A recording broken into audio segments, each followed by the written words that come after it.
네, 여러분 저 오늘 OX 잘 보셨습니까? 네, 저기 내일은 10분 전에 OX 보지 마시고 모의고사를 보도록 하겠습니다. 그래서 OX 말고 10분 전부터 시작해서 30분에 끝나서 10분 쉬시고 40분에 수업 시작하도록 하겠습니다. 네, 자 오늘 총론 끝낼게요. 오늘 총론 끝내고 내일부터 이제 생활안전부터 갈 길이 멀기 때문에 자 426페이지 경찰 홍보부터 좀 보도록 하겠습니다.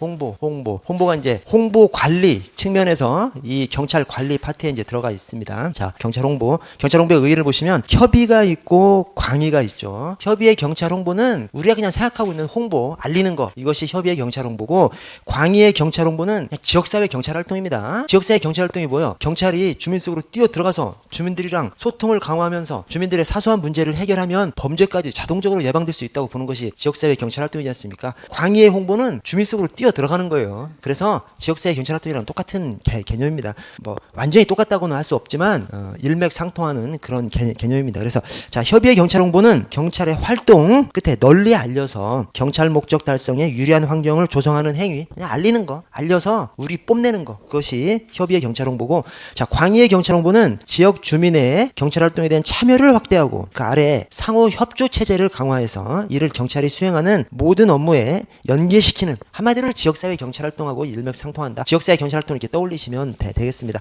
자 아래 경찰 홍보의 전략을 보시면 소극적 전략이 있고 적극적 전략이 있어요. 자, 소극적 전략은 이것도 역시 마찬가지예요. 소극적 전략은 그냥 알리는 것이고, 적극적인 전략은 또 지역사회 경찰 활동이에요. 막 개방적으로 주민 속으로 뛰어 들어가서 그렇게 하는 겁니다. 그래서 소극적 홍보 전략은 이번에 비밀주의, 공개 최소화, 즉 우리가 알리고 싶은 것만 알리는 것이죠. 자, 4번에 홍보와 다른 기능의 분리. 왜냐면 다른 기능에서 잘 알지도 못하는데 잘못 얘기하다가 문제가 되니까 다른 기능에서 하는 것은 홍보라고 생각하지 않고 홍보 기능에서만 홍보하는 것이라고 생각하는 것이 소극적인 전략이고요. 적극적인 전략은 2번에 공개주의와 비밀 최소화, 4번에 홍보와 다른 기능의 연계를 통한 총체적 홍보 전략, 즉 전 기능, 전 직원의 홍보 요원화, 이것이 적극적인 홍보 전략입니다. 자, 오른쪽에 경찰 홍보의 이제 구체적인 유형들을 보시면 여기에 여러 가지가 나오는데 이 여러 가지들 중에서 소극적 전략을 주로 쓰는 전략이 있고 적극적인 전략을 쓰는 전략이 있습니다. 근데 협의의 홍보와 언론 관계가 소극적 전략이에요. 그래서 제가 옆에다가 소극적, 적극적 이렇게 써놨습니다. 협의의 홍보, 언론 관계가 소극적이고 나머지가 다 적극적인 전략입니다. 내용은 다르지만 나머지는 다 적극적인 전략입니다. 그래서 협의의 홍보, 그냥 알리는 거, 언론 관계, 물어보면 대답해주는 거, 이거예요. 협의의 홍보가 그냥 일방적으로 알리는 거, 언론 관계가 물어보면 대답해주는 정도. 그러니까 소극적이죠. 나머지는 다 적극적입니다. 그래서 3번에 지역 공동체 관계는 딱 지역사회 경찰 활동이야. 읽어보시면 1번에 지역사회 내 각종 기관, 단체, 주민들과 유기적인 연락을 통한 협조체계를 구축, 유지하는 거. 지역사회 경찰 활동하고 일맥상통한다라고 생각하시면 되고요. 자, 4번에 대중매체 관계는 또 각종 매체하고 적극적인 관계를 유지하는 거죠. 1번에 자, 언론 관계, 아까 저 위에 언론 관계보다는 그 대상과 범위가 확대되고 발전한 것으로 보다 종합적인 홍보 활동을 말하는데요. 맨 끝에 신문, 방송 등 각종 대중매체 제작자와 긴밀한 협조 관계를 구축, 유지해서 대중매체에서 원하는 바를 충족시켜주는 것과 동시에 경찰의 긍정적인 측면을 널리 알리는 것. 그래서 우리 경찰이 소극적 전략을 취하면 가급적 언론이나 대중매체 이런 곳을 경계하죠, 경계. 근데 이것은 경계하는 것이 아니라 대중매체를 적극적으로 친화적으로 움직이려고 하는 것이 이 대중매체 관계입니다. 그래서 우리 경찰 안에서 사실은 소극적 전략, 적극적 전략 두 가지 시각이 우리 안에 다 있어요. 우리 직원들도 그렇고 지휘관들도 그렇습니다. 소극적 전략, 이 사람들 오기만 하면 무조건 싫어하는 사람들이, 언론뿐만이 아니에요. 뭐 영화사건 어디서건 오면 무조건 경계하고 막 싫어하는 사람들이 있는가 하면 무조건 또 좋아하는 사람도 있어. 근데 뭐 정답은 그 중간 어디쯤에 있겠죠. 그래서 무조건 좋아하는 사람들은 특히 막 지휘관들, 막 영화 관계인들, 이런 사람들 막 초청해가지고 막 회의하면서 우리 경찰에서 막 장소 제공, 경찰이 뭐 장소 엄청 많으니까, 영화에서 경찰 빠지면 뭐 시체지 않습니까? 그래서 우리 뭐 지구대 파출소라든가 우리 교육기관에는 또 막 교보제 시설 같은 것도 있고 막 그렇지 않습니까? 그래서 지구대 파출소, 경찰서, 그다음에 교보제, 영화나 대중매체에서 어떤 그런 컷 장면들을 요구하면 우리가 적극적으로 막 순찰차들 전해줘 이렇게 하려고 하는 사람들이 있고, 그 반대 측면에서 경계해야 된다고 생각하는 사람들도 있고 그렇습니다. 그런데 오늘날에 학자들이 얘기하는 방향은 어디요? 친하게 지내야 된다는 거예요. 왜 그래? 제가 저 경찰 인재개발원 근무할 때 이런 걸 좀 한번 했었어요. 이런 매체 특히 이제 영화 제작자들하고 세미나를 좀 했었어요. 근데 이제 그때 관련된 논문을 이제 막 찾아보니까 우리가 경찰 꿈꾸는 것이 영화 보면서 경찰 꿈꾸지 않습니까? 그러지 않아요? 영화 보면서 영화에서 하여튼 뭐 경찰 빠지면 시체지 않습니까? 그런데 그 영화 속에서 우리 경찰 안에서 영화라든가 대중매체 이런 사람들을 싫어하는 우리 이제 경찰관들이 영화 속에서 우리 경찰을 막, 뭐 비리 집단 이런 식으로 좀 매도해 놓는 영화들이 좀 있지 않습니까? 이제 그런 모습을 보면서 이제 엄청 싫어하는 거죠. 그런데 논문을 제가 찾아보니까 이런 게 있더라고요. 영화 속에서.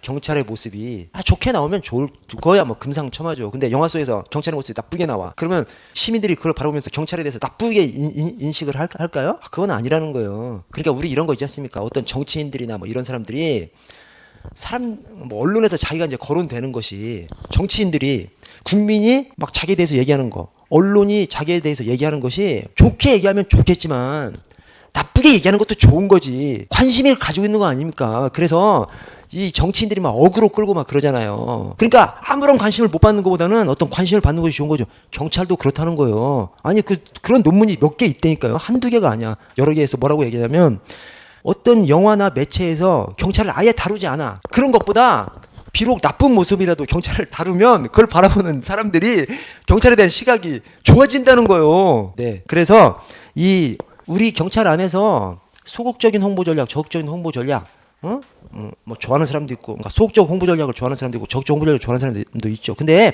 오늘날 경찰학자들이 얘기하는 것은 어떻게 돼? 적극적인 전략입니다.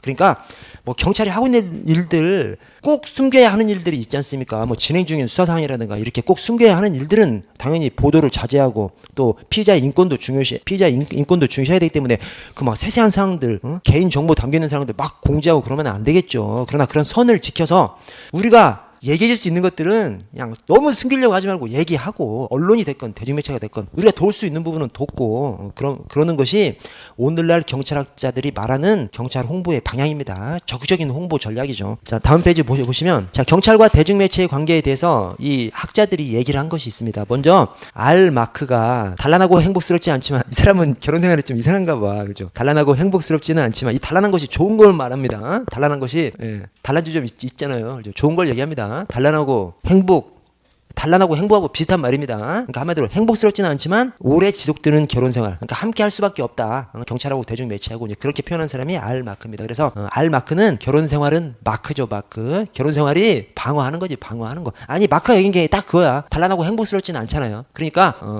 마크 하는 거지. 그래서 결혼 생활은 마크 이렇게 좀 생각해 주시고 자, G 크랜던은 경찰과 대중 매체 관계를 공생 관계라고 이렇게 얘기했습니다. 근데 G 크랜던을 뚫어지게 쳐다보고 있으시면 공생이야, 공생. GC 공생이잖아. GC 공생 아니에요? GC 공생이야. 근데 G를 빼봐. G를 빼도 공생 뒤집은 거예요. 딱 보면 그냥 공생 뒤집은 것 같아. 뭐 딱 그냥 완전히 맞아 떨어지지는 않지만 GC가 공생이고 G를 빼고 그냥 크랜덤만 적혀 있어도 보면 공생이야. 저는 이제 딱 보면 공생으로 보여요. 마지막으로 에릭슨은 엘리트죠, 엘리트. 그래서 경찰과 대중매체가 함께 이 사회의 엘리트 역할을 한다고 본 것이 이 에릭슨입니다. 에릭슨. 그래서 에릭슨, 엘리트 발음이 비슷하지 않습니까? 그렇죠. 다만 하나 조심해야 될 것이 이 에릭슨의 경찰과 대중매체 관계 얘기는 엘리트라는 표현이 들어가기도 하는데 엘리트라는 표현이 안 들어가기도 해요. 그러나 엘리트라는 표현이 안 들어가도 내용이 엘리트예요. 그러니까 거기 둘째 줄에 중간에 경찰과 대중매체는 서로 연합해서 그 사회의 일탈에 대한 개념을 규정한대요. 그래서 함께 엘리트 역할을 한대. 그래서 엘리트라는 말이 빠지더라도 함께 그 사회의 일탈에 대한 개념을 규정한대. 아니, 일탈에 대한 개념을 규정하는 것이 엘리트적 시각에서 규정하는 것이죠. 아무나 그 개념 정의하는 것이 아니지 않습니까? 그래서 엘리트라는 표현이 설사 빠진다고 하더라도 함께 일탈에 대한 개념 정의를 한다. 그 표현을 보면서 엘리트적 시각이구나. 엘리트 에릭슨 이렇게 떠올리셔야 됩니다. 무슨 말씀인지 아시죠? 예, 그렇게 해주시고 아래에 기업 이미지식 경찰 홍보는 기업 이미지식 경찰 홍보를 얘기하는 특별한 표현들이 있어요. 그래서 한마디로 홍보를 경찰도 기업처럼 홍보를 해야 된다는 얘기입니다. 경찰이 기업처럼 홍보를 해야 된다는 얘기는 곧 치안 서비스를 경찰만 제공하는 것이 아니라 민간 치안 서비스도 있기 때문에 경찰도 함께 경쟁해야 된다는 그런 얘기예요. 그렇죠? 아니 경찰만 치안 서비스를 제공하면 민간 기업처럼 홍보할 이유가 뭐가 있어? 그렇지 않습니까? 그래서 이 기업 이미지 경찰 홍보에서는 경찰만 치안 서비스 제공하는 것이 아니라 민간에서도 치안 서비스 제공하기 때문에 경찰도 경쟁하는 치안 서비스 조직들 중에서 경쟁하는 그 틈바구니 안에서 홍보를 해야 된다는 그런 개념이 기업 이미지 경찰 홍보입니다. 그래서 보시면 1번에 중간에 시민을 소비자로 보고 시민 위주의 행정이라는 사고방식에서 발달한 개념이고요. 2번에 영미를 중심으로 발달한 홍보 개념으로 경찰이 더 이상 독점적 치안 교육가 아니라는 인식에 근거한 개념입니다. 그래서 영미, 특히 미국이 민간 치안이 엄청 발달했거든요. 민간 경호회사, 민간 경비회사 엄청 발달했거든요. 그래서 경찰도 그런 업체들하고 경쟁해야 된다는 거예요. 그 경쟁하는 일환으로 홍보도 적극적으로 해야 된다는 거죠. 자, 3번에 일반 기업이 중간에 친근한 상징물을 개발 전파하는 것과 마찬가지로 우리 경찰도 포도리, 포순이 등 친근한 캐릭터를 이용해서 조직 이미지 홍보해야 된다. 이렇게 얘기하는. 그래서 그런 활동을 통해서 즉 국민의 지지도를 향상시켜서 즉 경찰뿐만 아니라 다양한 치안 조직들이 있는데 우리 경찰이 국민의 신뢰를 더 받아서 예산을 더 확보해서 더 많은 일, 더 좋은 일을 하려고 하면 홍보해야 된다는 거예요. 그래서 하여튼 이런 표현들, 뭐 시민을 소비자로 보고 경찰이 더 이상 독점적 치안 기구가 아니다. 포도리, 포순이 이런 거 나오면 그냥 기업 이미지 경찰 홍보라고 아셔야 됩니다. 그렇게 찍으실 줄 아셔야 됩니다. 아래 홍보 관련 용어를 보시면 온 더 레코드가 있고 오프 더 레코드가 있죠. 온 더 레코드는 그냥 통상적인 것을 얘기하고 당연히 경찰은 당연히 기자들은 보도용으로 접하는 것이죠. 우리를 보도 목적으로 우리를 접하는 거지 않습니까? 그래서 우리가 얘기하는 것은 다 보도될 수 있다고 생각하고 일반적인 것이 이 온 더 레코드고 오프 더 레코드가 보도하지 말아달라고 하면서 얘기하는 것이 오프 더 레코드입니다. 그래서 오프 더 레코드 얘기하면 당신들이 궁금하니까 추가로 얘기해 주는 것인데 다만 보도는 하지 말아달라. 이것이 오프 더 레코드입니다. 그래서 오프 더 레코드 보도하지 않을 것을 전제로 자료 제공이 이루어지는 관행. 그래서 어떤 숨겨진 내막이라든가 이런 것들을 엄청 궁금해하니까 그런 것 좀 알려주면 또 사이가 더 좋아지니까 다음에도 더 협조받을 수 있으니까 보도는 하지 않되 좀 숨겨진 내막 같은 것들을 얘기해주는 것이 오프 더 레코드입니다. 우리 저 근무하면서 진짜 우리 경찰 들어가시면 여러분들 뭐 홍보 근무하실 수 있죠. 홍보 근무하실 수 있는데 오프 더 레코드가 있어요? 아니 오프 더 레코드라고 얘기는 하는데 기자들한테는 중요한 것은 아무리 오프 더 레코드라고 얘기해도 오프 더 레코드가 아니지. 그러죠. 오프 더 레코드라고 하고 얘기를 하려면 진짜 뭐 보도 안 해도 되는 사소한 것을 얘기하면서 오프 더 레코드라고 해야지. 엄청 중요한 거 얘기하면서 오프 더 레코드인데요 하면서 중요한 거 얘기해. 바로 신문에 나지. 그죠? 뭐 기자가 뭐 오프 더 레코드 한다고 그래서 그거 뭐 지켜야 하는 것이 아니지 않습니까? 그래서 어쨌든 그냥 관행으로 어떤 숨겨진 내막 같은 거 조금 얘기해 줄 때는 오프 더 레코드라고 얘기하면서 하면 가급적 보도를 하지 않는데 중요한 걸 얘기하면서 오프 더 레코드라고 그냥 바로 그냥 나와버리죠. 자, 엠바고 어느 시한까지 보도하지 않을 것을 전제로 자료 제공이 이루어지는 관행을 엠바고라고 합니다. 이 엠바고 실무에서 엄청 많이 씁니다. 왜 그래? 우리가 어떤 행사라든가 또는 뭘 검거한다든가 그러면 언론 보도를 딱 냅니다. 왜? 우리가 잘한 것을 언론 보도에서 나오면 그 잘한 것이 더 커져버리거든. 그래서 특진을 하려고 하든 뭐 상을 타려고 하든 또는 나중에 심사해서 유리한 자료를 쓰려고 하든 그렇게 하면 언론에서 좀 나와줘야 이게 좀 좋거든요. 그런데 언론에서 낼 때 언론은 마감 시한이 있어요. 그래서 오늘 행사하면서 또는 딱 검거했는데 검거하면 이제 중대 범죄면 구속영장 청구할 거 아니에요. 구속영장 청구하기도 전에 구속영장 청구했다고 언론 보도를 하는 거예요. 오케이? 딱 검거했어. 그러면 한 네다섯 명 있지 않습니까? 야, 너는 언론 보도 딱 그거 해. 딱 그렇게 그거 작성하라고 딱 시켜요. 그러면 앞으로 한 10시간, 12시간 뒤에 구속영장 청구할 것이지만 미리 지금 구속영장 청구했다고 치는 거예요. 하면서 시점을 지금 배포하면서 내일 낮 12시 이후에 배포해달라. 그러면 우리는 그 언론 보도 언론 보도 자료를 내일 12시를 기준으로 해서 작성을 하는 거죠. 내일 어떤 중요한 행사를 해서 VIP 참석하는 행사를 해? 내일 언론 보도문을 내일 제공해. 안 나와요. 왜냐? 내일 일어나는 행사는 내일 방송에 쫙 나와야 되잖아요. 하루 지나봐 가치가 없어지지. 그 뉴스가 가치가 없어져요. 그날 할 때 딱 나와야지. 근데 내일 행사가 있는데 내일 배포하면 그 기자들이 막 읽어보다가 마감 시간 지나면 그냥 끝나버리는 거예요. 그러니까 오늘 배포하는 거야. 행사는 내일 있는데 내일 행사가 있을 때 어떤 일이 있을 것까지 막 예상을 해가지고 내일 낮 시점으로 머릿속에 넣고 내일 낮 시점으로 작성을 해서 쫙 뿌리면서 내일 낮 12시 이후부터 보도해 주시기 바랍니다. 그게 바로 엠바고입니다. 엠바고. 그래서 미리 보내줘야 기자들이 딱 읽고 그런 것들이 엄청 많이 오겠죠. 기자들한테는 내일 얘기를 오늘 시점에서 막 얘기하는 그 보도 그 엠바고 전제로 해서 하는 언론 보도 자료가 기자들한테 엄청 옵니다. 그럼 그 중에서 이것 좀 좋네, 이것 좀 좋네 몇 개 딱 해가지고 생각하고 있다가 내일 기사로 해서 내는 것이죠. 그래서 이 엠바고가 실전에서도 엄청 많이 쓰는 겁니다. 왜냐? 마감 시한 때문에 미리 제공하면 미리 제공할수록 언론 보도가 나올 가능성이 높기 때문에 그렇습니다. 그래서 엠바고 어느 시한까지 보도하지 않을 것을 전제로 미리부터 자료 제공을 하는 관행이 이 엠바고고요. 자, 가십 그냥 뒷이야기. 그래서 첫째 줄 끝에 스트레이트가 그냥 주요 사건을 보도하는 것을 스트레이트라고 합니다. 어떤 사건이 딱 일어나 그 사건에 대해서만 쫙 보도하는 것이 스트레이트입니다. 스트레이트로 처리하기 힘든 흥미거리, 뒷이야기, 스케치 등을 함축성 있게 처리한 기사가 이 가십입니다. 가십. 뒷이야기, 여담, 이게 가십이고요. 자, 데드라인, 마감 시간입니다. 마감 시간. 여러분, 기자라는 직업이 좋아 보이지만 이 신문이란 게 있어요. 또 방송이 있어. 그 시간을 채워야 돼. 신문은 신문 지면을 채워야 되고 방송은 방송 시간을 채워야 돼요. 그래서 할당이 누구한테 가고 다 기자들한테 가는 것이죠. 그래서 한 꼭지면 한 꼭지, 반 페이지면 반 페이지 채워줘야 돼. 그거 못 채우잖아요? 개쌍욕 먹는 거죠. 기자들도. 그래서 기자들 막 마감 시간 다 오지 않습니까? 기자들이 완전히 돌기 직전이 돼버리는 기자들이 겁나게 많습니다. 그래서 이 마감 시간을 지켜서 기사를 보내줘야 자기 월급 받는 역할을 하기 때문에 안 그러면 개쌍욕 먹기 때문에 저 출판국 편집국장한테 전화 오면 그냥 아주 개쌍욕 먹는 거죠. 그래서 마감 시한, 이 기자들은 엄청 중요하게 생각하는 것이 이 마감 시한이고요. 데드라인. 자, 라운드업. 종합적으로 정리한 기사가 라운드업입니다. 그래서 이스라엘하고 하마스하고 이제 전쟁을 한다. 처음에는 이제 막 사건 위주로 막 보도하다가 어느 순간 특집 기사가 쫙 나오죠. 한 2페이지, 3페이지에서 저 이스라엘 전쟁이 왜 일어났는지, 이스라엘하고 팔레스타인하고 분쟁을 하게 된 그 역사 하면 막 싸그리 다 정리를 해서 또 하마스가 왜 침공을 했나 이런 것부터 해서 싸그리 종합적으로 정리한 기사를 라운드업이라고 하고요. 리드가 이제 소제목을 말합니다. 소제목인데 이게 제목처럼 한 것이 아니라 우리 원래 이제 제목이 있죠.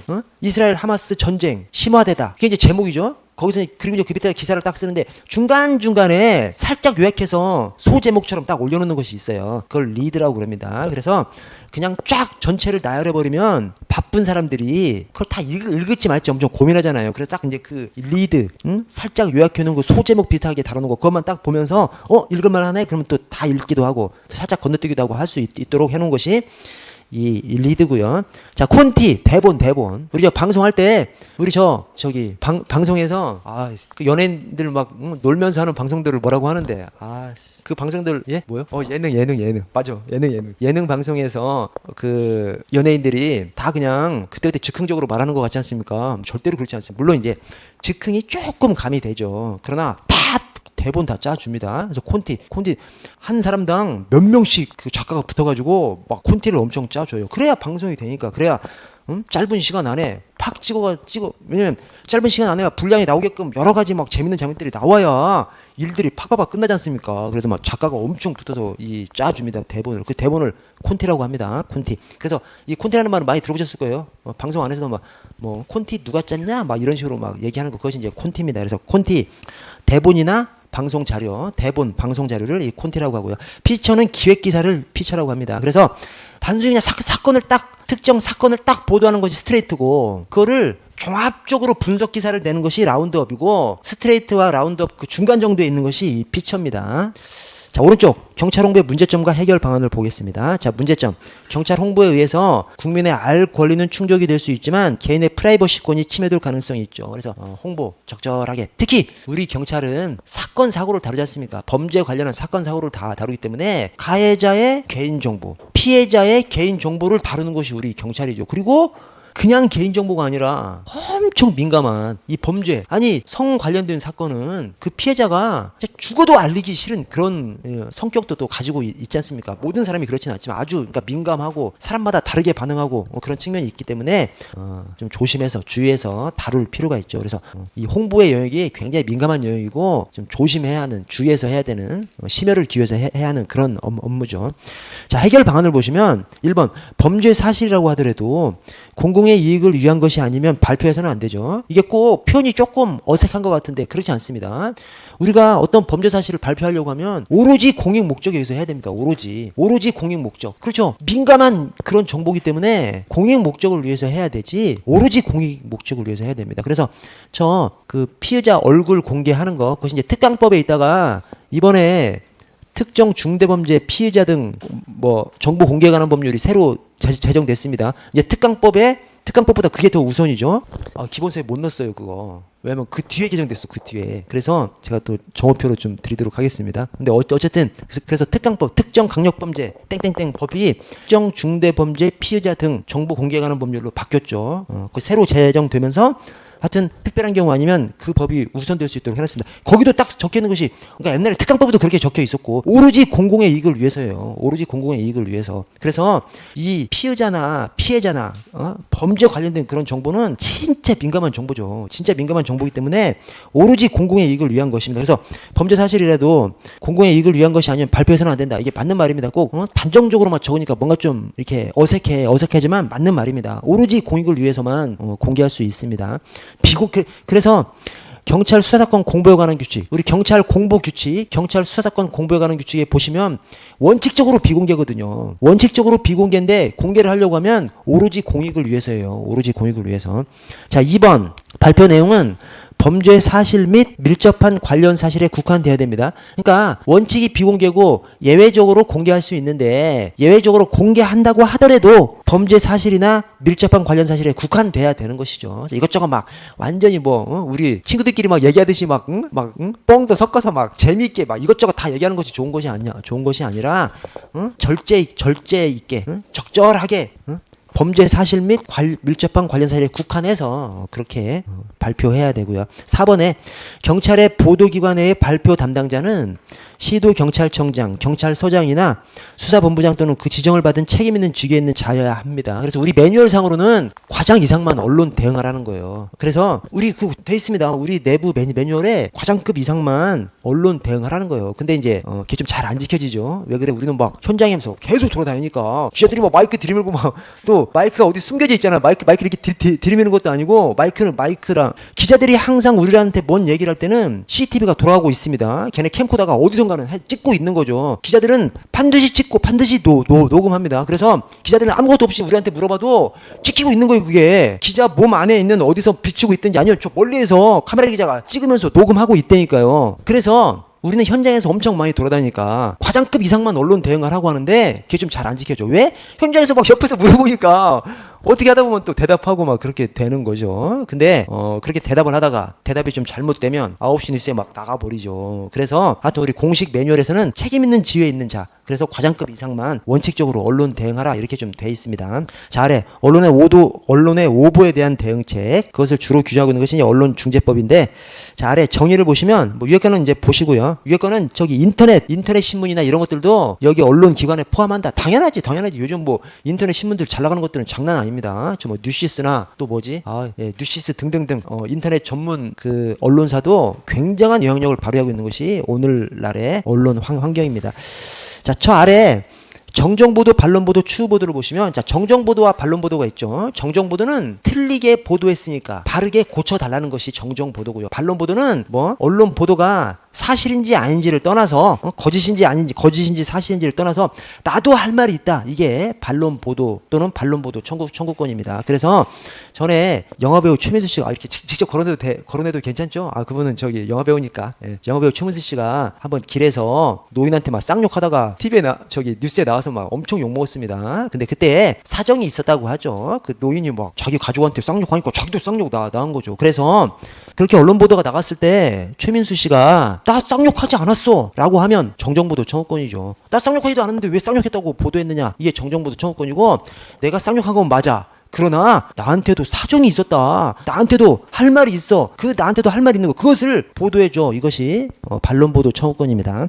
추후보도 청구권은 형사사건 관련해서 용의자라든가 또는 형사 구속영장이 청구됐다라든가 형사 절차 관련된 거, 이런 것들이 보도된 그 사람이 나중에 무죄 또는 무죄 비슷하게 결론이 나왔을 때 내가 무죄 또는 무죄 비슷하게 나왔다는 것을 추가적으로 보도해달라라고 요구할 수 있는 것이 이 추후 보도 청구권입니다. 왜 그래? 언론에 한 번 나면 진짜 엄청난 영향을 미치거든요. 제가 지역 언론에만 한 서너 번 나왔었습니다. 제가 저 경기청 여성 청소년계장을 할 때 이 성매매 이런 거 좀 잡았거든요. 쫙 잡아. 그리고 막 신종 성산업 경기청 전체를 그때는 이제 경기 남부 북부 분리가 안 돼 있어가지고 경기청 전체를 그냥 싸그리 그냥 이렇게 하니까 이제 언론에서 취재 요청이 들어와서 어디서 했어? 지방 방송 뭐 경인 방송 이런 데서 이 인터뷰를 했어요. 전국에서 전화가 옵니다.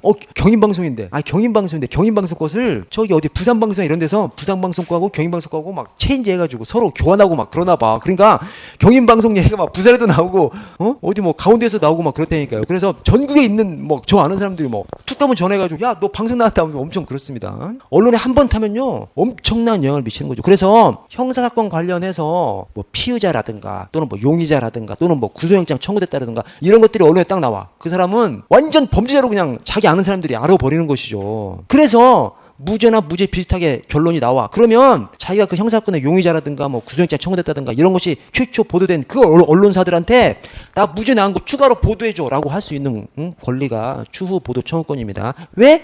엄청난 피해를 입었으니까 그거를 고치게끔 할 수 있는 권리가 이 추후 보도 청구권입니다. 다음 페이지를 보시면 자 정정보도 청구권부터 자 의 보도 내용의 전부 또는 일부가 진실하지 아니한 경우 진실하지 아니한 것을 고쳐달라 고쳐달라고 요구할 수 있는 권리가 이 정정보도 청구권이고 자 요건을 보시면 안날로부터 3개월 이내 이스날로부터 6개월 이내입니다. 이것이 정정보도 청구권만이 아니라 여기 전체입니다. 전체가 다 그 기준 하에 돌아갑니다. 물론 예외는 있어요. 예외는 있지만 전체가 다 이 언론 관련해서 각종 청구를 할 수 있는 그 기한이 안날로부터 3월 이내, 이스날로부터 6월 이내로 갑니다. 자, 거기 1번의 밑에 당구장 표시를 보시면 중간에 정정보도를 청구한 피해자는 그 언론보도 등이 진실하지 아니하다는 데 대한 증명 책임을 부담합니다. 그렇지. 내가 언론 보도된 것에 대해서 사실이 아니니까 고쳐달라라고 하려면 사실이 아니라는 것을 입증해야 그 정정 보도를 해줄 수 있겠죠. 그래서 그 증명 책임을 부담합니다. 대신 2번에 정정보도 청구에는 언론사 등의 고의 과실이나 위법성은 필요로 하지 않습니다. 그러니까 거짓이라는 것은 이 청구자가 증명해야죠. 그러나 그렇게 정정 보도해달라고 할 수 있는 거기에 언론사 등의 고의 과실 위법성은 필요치 않습니다. 왜? 아니 언론사 등의 고의 과실 위법성까지 그 피해자가 증명하라고 한다면 이 정정보도 청구권은 무의미한 것이 돼버리죠. 아니 언론사 등이 어떤 잘못이 있는지 뭐 고의 과실이 있는지 위법성이 있는지 어떻게 증명합니까? 다만 그 사람들이 언론사가 보도한 것이 사실이 아니라는 것은 내가 증명할 수 있는 거죠. 그러나 언론사의 고의 과실 위법성까지 필요로 해버리면 이 언론 구제 자체가 무의미한 것이 돼버립니다. 그래서 이 언론중재법 안에 명문으로 딱 적혀 있습니다. 정정보도 청구에는 언론사 등의 고의 과실 위법성을 필요로 하지 않는다. 그냥 이 언론중재법에 명문으로 그냥 규정되어 있는 것이 고의 과실 위법성을 필요로 하지 아니한답니다. 자, 아래 3번에 반가로 3번 정정보도 청구권 행사를 보시면 자, 정정보도 청구는 언론사 등의 대표자에게 서면으로 해야 됩니다. 그래서 여러분 이 정정보도 청구가 있고요. 그 다음에 반론보도 청구가 있고요. 추후 보도 청구가 있습니다. 이거 말고 저 조정과 중재가 있죠. 자, 정정보도 청구, 반론보도 청구, 추후보도 청구 누구한테 하는 거예요? 언론사 등에 대해서 하는 겁니다. 그러면 언론중재위원회는 왜 있어? 언론중재위원회는 조정 중재를 언론중재위에다가 하는 거예요. 그래서 정정보도 청구, 반론보도 청구, 추후보도 청구는 서술이 이렇게 되어 있습니다. 언론사 등에 한다. 그런 문장도 있고 언론사 등의 대표자에게 한다. 그런 문장도 있어요. 어쨌든 언론사 등 또는 언론사 등 대표자한테 하는 것이 정정보도 청구 등이고 조정과 중재가 비로소 언론중재위원회에 하는 겁니다. 그 상대방 잘 생각해 주시고요. 그래서 언론사 등의 대표자에게 서면으로 해야 하고요. 2번에 청구를 받은 언론사 등의 대표자는 3일 이내 수용 여부에 대한 통지를 청구인에게 발송해야 됩니다. 3일 이내 굉장히 짧게 해놨죠. 왜 그래? 언론 보도가 한번 되면 엄청난 효과를 일으키기 때문에 그래서 정정보도 반론보도 딱 받아들이려면 빨리 나올 수 있게 그래서 3일 이내 수용 여부를 통지해 줘야 되고 수용하려면 7일 이내 방송 또는 게재해야 됩니다. 방송사는 방송해야 되는 것이고 그다음에 신문사는 게재해야 되는 것이고요. 그래서 3일 이내 7일 이내 그냥 속전속결로 만들어놨습니다. 왜 그래? 언론 보도라는 것이 한번 딱 보도가 돼버리면 그냥 그것을 보는 사람 뇌리에 그냥 박아버리기 때문에 그것이 잊혀지기 전에 정정보도가 나갈 수 있도록 그렇게 속전속결하도록 해놓은 것입니다. 그래서 3일 이내 7일 이내 자, 정정보도의 거부를 보시면 4번에 자, 다음 사유가 있는 경우 언론사 등은 정정보도 청구를 거부할 수 있습니다. 그래서 1번 피해자가 정당한 이익이 없는 경우, 즉 이렇게 정정보도 해줄 그런 정당한 이익이 없는 것으로 보이는 경우. 자, 2항에 청구된 정정보도 내용이 명백히 사실과 다른 경우. 3번에 명백히 위법한 경우, 내용인 경우. 이 4번, 5번이 출제가 되죠. 4번, 5번이. 4번 상업적인 광고만을 목적으로 하는 경우. 그러니까 한마디로 이 청구하는 사람이 방송 한 번 더 달라고 그렇게 청구한 것으로 보이는 경우. 4번에 청구된 정정보도의 내용이 국가 지자체 또는 공공단체의 공개회의와 공개재판 절차에 사실 보도에 관한 경우. 그러니까 각종 국가기관이 어떤 공개회의를 하는 거, 거기에 대해서 사실 보도만 한 거, 또 공개재판의 사실 보도, 이것은 언론이 전혀 잘못한 것이 아니잖아요. 뭐 의심의 여지가 없는 것이기 때문에 이제 그런 것들은 정정보도 청구를 거부할 수 있습니다. 자, 오른쪽 반론보도 청구권을 보시면 자, 의 둘째 줄에 반론문을, 나도 할 말이 있다는 거죠. 그것이 뭐 사실이건 뻥이건 간에 언론 보도된 것이 설사 사실이라고 하더라도 나도 할 말이 있다는 거예요. 그 반론문을 게재, 방송해 줄 것을 요구하는 것이 반론보도 청구고요. 자, 요건을 보시면 역시 안날로부터 3개월 이내, 이튿날로부터 6개월 이내.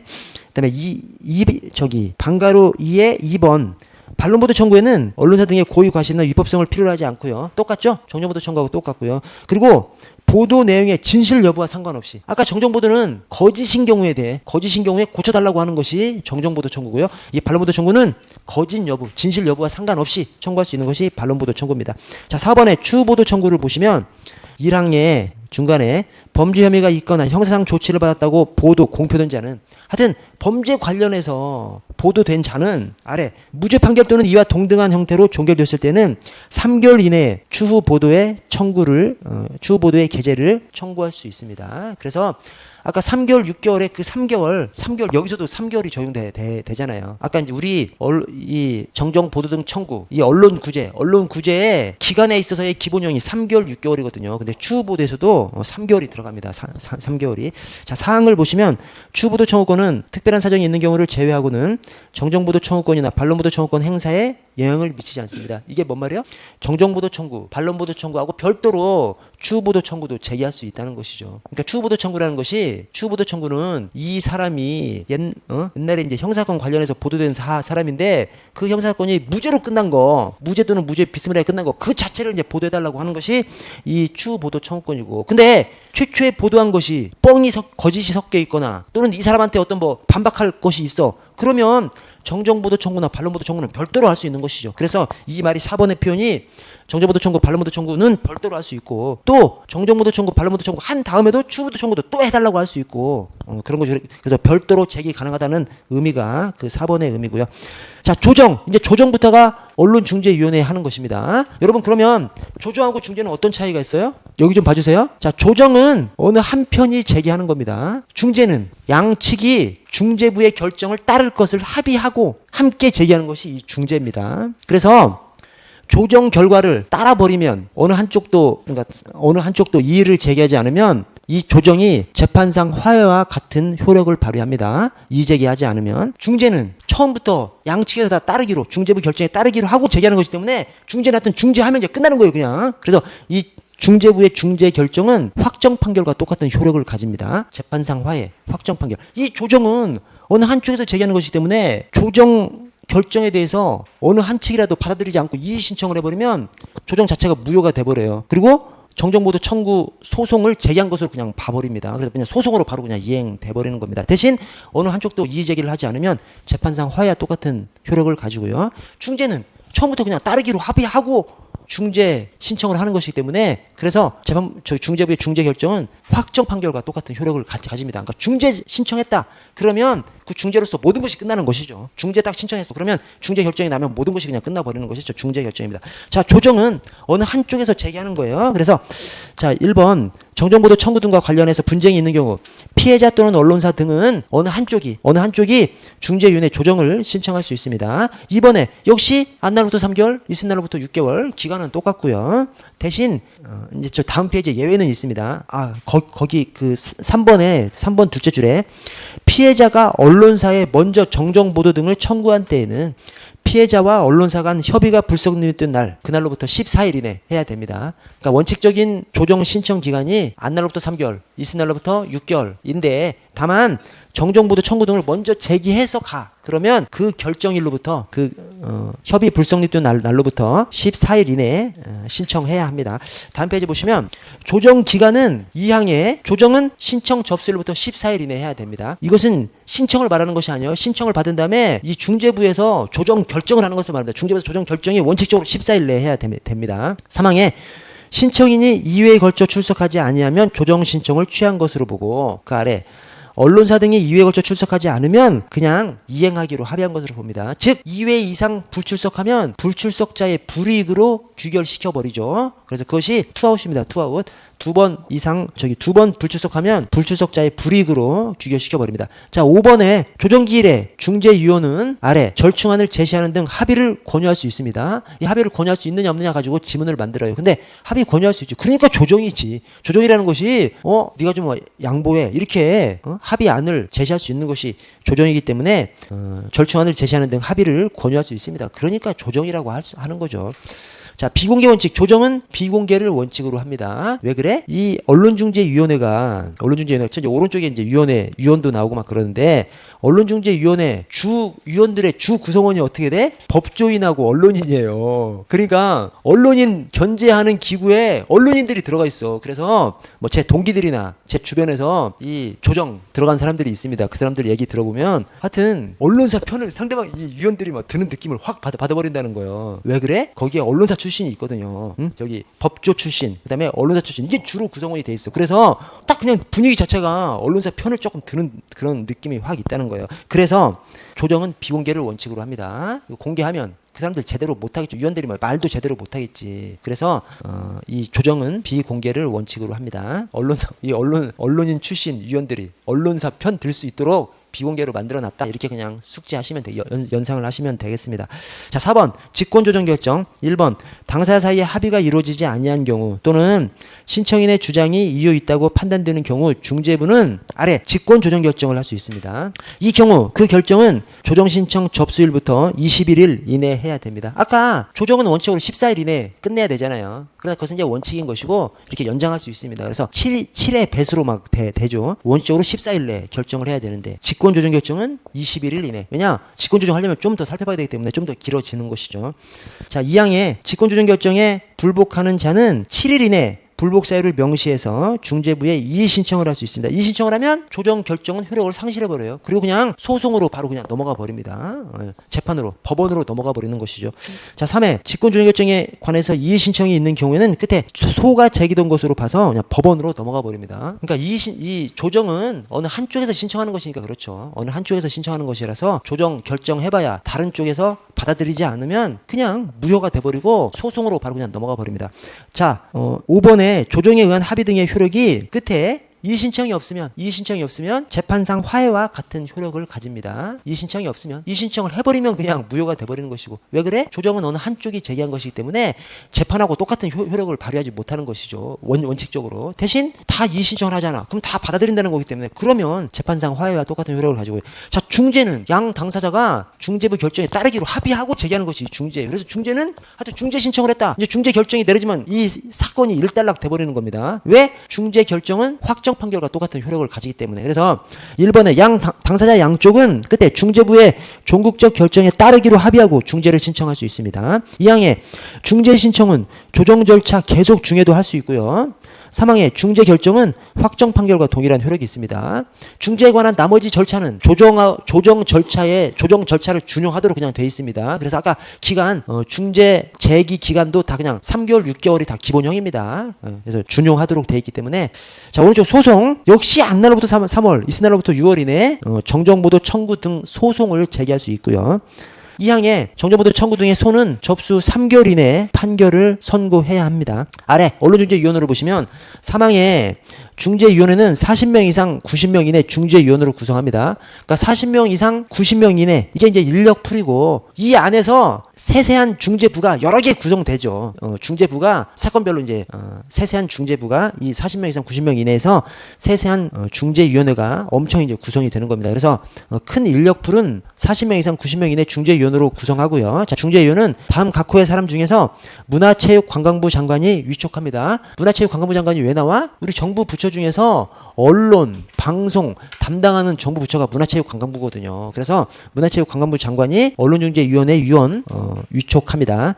자, 이 경우 1호부터 3호까지의 위원은 각각 중재위원 정수의 5분의 1 이상이 돼야 됩니다. 1호부터 3호까지가 뭐야? 법조인하고 언론이에요. 법조인하고 언론인. 그래서 1호가 법관 자격, 2호가 변호사 자격, 3호가 언론인 10년 이상 종사한 사람. 그래서 다 법조인 언론인이에요. 법조인 언론인. 그래서 1호, 2호, 3호 각각 중재위원 정수의 5분의 1 이상 돼야 됩니다. 그래서 뭐 조정을 신청하건 중재를 신청하건 그 위원들 사이에는 언론인도 들어가 있는 것이죠. 언론인도. 그래서 우리한테 좀 불리한 것 같은 그런 느낌을 이 중재나 조정 가면 확 느낀다고 하는 것이 아니요. 언론 견제하는 그런 기능인데 언론인이 거기에 위원으로 들어가 있다니까요. 자, 사항을 보시면 사항. 자, 중재위원회에 위원장 1명, 2명 이내 부위원장, 2명 이내 감사를 두고요. 각각 중재위원 중에서 호선합니다. 호선. 그래서 우리 그러니까 위원장도 지금 호선하니까 여기는 이제 위원장뿐만 아니라 부위원장, 감사 다 호선하죠. 근데 어쨌든 위원장도 호선하니까 우리 위원장 호선하는 사항이 호선 중국인 추죠. 호선 중국인 추. 그래서 거기에 호선 중국인 추의 중위 언론중재위원회입니다. 언론중재위. 자, 5항 위원장, 부위원장, 감사 및 중재위원회 임기는 각각 3년으로 하고요. 3년 삼국자 소중의 중이 또 언론중재위원회죠. 위원회 임기는 통상 2년인데 3년인 사항이 삼국자 소중, 그 중이 언론중재위원회. 다만 중앙행정심판위원회 상임위원도 여기 3년에 들어갑니다. 어우 짜증나. 이게 경채 시험에서 2년 연속으로 출제됐어요. 하여튼 삼국자 소중. 자, 다음 페이지 넘어가시면 여러분 저 그만하고 여러분 저 죄송한데 10분에 시작할게요. 10분에.